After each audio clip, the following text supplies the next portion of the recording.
keep on kissing babies and hugging fat girls. It's the grand finale. Final. It's the last 2K22 video, and there's 3 matches to bring to you.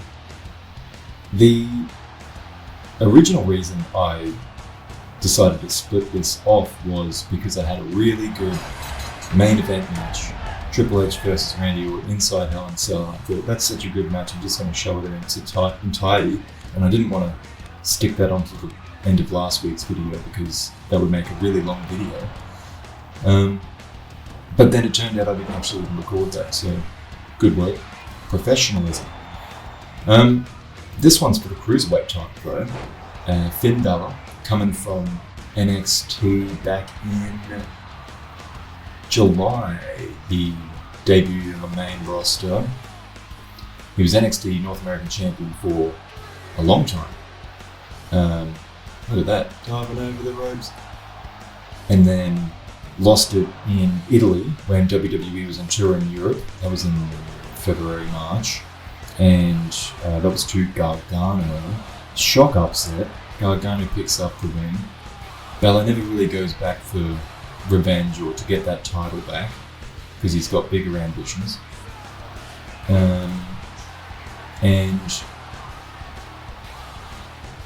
he's set his sights on the Cruiserweight World title, which has been held by Ricochet, who defeated Rey Mysterio, and then defended against Swerve Mansoor on the Asian tour, and he could win this match here, defend against Finn. He's also defended against Rey Mysterio, doesn't defeat Finn here.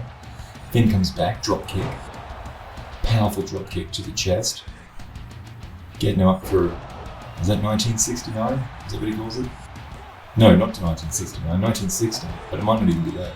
Bloody Sunday? I don't think that's right. Anyway, so big WrestleMania Cruiserweight match, never before seen match, despite both these guys having quite a bit of experience. Finn Balor hasn't had the life taken out of his legs yet, running hard, sling blade, going up top for the double foot stomp. Yep, now's it. Easy peasy. Is that it? Has he done it? Is he the new Cruiserweight champion? Yes, he is. Finn Balor, taking it away. The Irishman. Robert De Niro.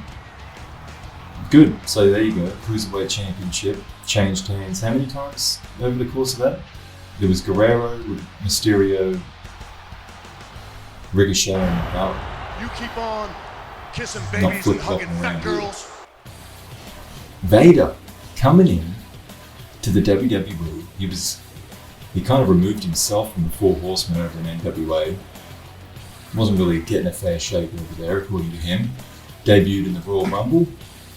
Put in a good showing there, given he's a difficult man to get over any hurdle, let alone, what would they be, like 5 foot? Top rope. So, him and Braun have teamed up to take on the new tag team champions. They have been pretty scary since coming together. Undertaker attacked Kane when he came in, but that was just his love language, it turns out. And Kane has been kind of since then under the control of the Undertaker to some degree. He certainly has gotten his head about how ugly he is. That's Undertaker getting in Kane's head, because now he's wearing that cloth over his head. But yeah, this was basically, we don't know how to beat these two. They've been dominant since winning. It's only been a few months. The tag team champions. So let's just throw 2 humongous dudes together and see if they can beat the champions. So far, not so good. Kane's still using that Dominator he learned from Farouk, his former tag partner. Now a 2-time World Tag Team Champion Kane in his short career since coming in. Certainly taken to the sport, given that he's a mammoth, but so is Braun, fighting back from a chokeslam, going for his power slam, and nailing it. And it looks like Kane kicked out, but he had Taker backing him up anyway. So, what else is there to say about these guys? I guess that, so Lawler's still Braun's manager. He's not out there now, but he kind of facilitated the companionship of Vader. He brought them two together. Said, hey Vader, you want a title shot? I reckon I can get one if you team up with my big buddy here, Braun. And he sort of took it. But Vader, making a good account of himself. He was a bit slow there, and Kane throws him off the top rope, but he certainly looks very strong even up against these mystically strong opponents. Going to get some old school here. And that's no good for your shoulder. Now, you see Kane on the outside taking care of Braun. Chokeslam will do it. Doesn't go through the table, but probably nicked his head on the way down. Knocked him out. Speaking of being knocked out, tombstone in the ring by the Undertaker on Vader. Vader's torso so large he can't cross his arms over, but it doesn't matter, he's still pinned and they retain the Tag Team Championships.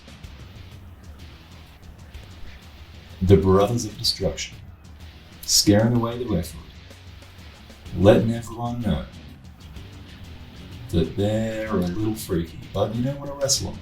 You don't want to wrestle with people this freaky. I think that's a fair statement. I don't think I would. In fact, I know I would. Stuff that. Alright, let's move along. Kissing babies, hugging fat girls. You keep on kissing babies and hugging fat girls. Good, thank you, Batista. Dave Bautista. Houston, Texas. It's the same event as last week. It's just tacked on to the end. But this is the main event. This is the end. This is the end of it all, folks. Randy Orton with a phase jacket on. Custom phase jacket. Look at that. I have no idea what phase is. I just think it was like kind of a cool logo, and I like putting extra logos on these shirts, making them look a little sportier. Speaking of sporty, Sporty Spice over here. What a jacket. And we even put an extra mask underneath that. You can see those extra teeth on his left. Pretty cool. Because that was his WrestleMania outfit last year, so I mixed it up a tiny bit. Anyway, that looked like a weird cut. What happened there? That's alright. I don't want to re-record this. So, because I want to keep it at this high standard. So, yeah, this match quickly gets ugly. Oh, I should have given you the back. So, hold on. So Triple H has he came back, he debuted, he was a babyface. Just because he debuted, he'd been out so long. I'm sorry, debute's not the right word. Return. Oh, okay, this one's moving along quickly. But basically, everyone remembered why they didn't like Triple H, because he was kind of, as soon as he became champion, started using his political power and, hasn't defended that many times. And yeah, people started kind of turning on him again. Whereas Orton, he's always been a bit of a psycho, but people got behind him in this feud because he is the personification of being held down by Triple H. Like, you see it here, he's being held down right now, physically, but he kicks out.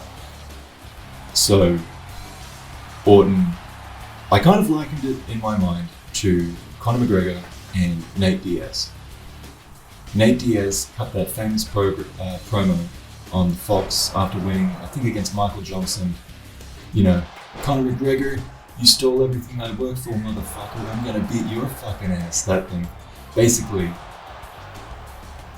Orton's been in here fighting all the top guys. Triple H returns and just kind of wins the title and then takes it easy as champion. Was injured for ages before their first bout, And in fairness, Triple H beat him. What are you going to do? But since then, Orton's been working hard, like Nate Diaz, and anyway, going into this bout, Triple H said, I've already beaten Orton, why am I facing him again? Look at this though, I'm putting through the cage. Wow! Oh my god. That is a weak cage. So,